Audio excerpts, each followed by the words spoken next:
లేరు, ఎవరు లేనివాడు అంటే వాడు చెప్తున్న మాటలకి చేతలకి పొంతం లేదు. సింపుల్. 2014లోనేమో ఈ యొక్క అన్ని మేక్ ఇన్ ఇండియా ఇట్లా చెప్పిండు.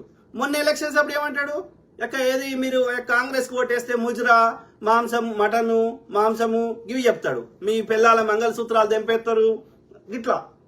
మరి 2014లో అట్లా చెప్పను ఉంటుంది ఓటేసుకోవాలా? దొంగముండా కొడుకులు. 2022 కల్లా రైతుల ఆదాయం రెట్టింపు చేస్తాం, ఆయ దోగునే అన్నాడు. ఓకే, అయిందా? రైతులకి ఆదాయం డబుల్ అయిందా? ఎంఎస్పీ పెంచమంటే 750 మంది రైతులను చంపిండు. ఒక్క రైతు చెప్పండి మీ ఆదాయం డబుల్ అయిందా? యూరియా ఇమ్మంటే ఇస్తలేడు. మీరు యూరియా వాడకండి అని చెప్తున్నాడు.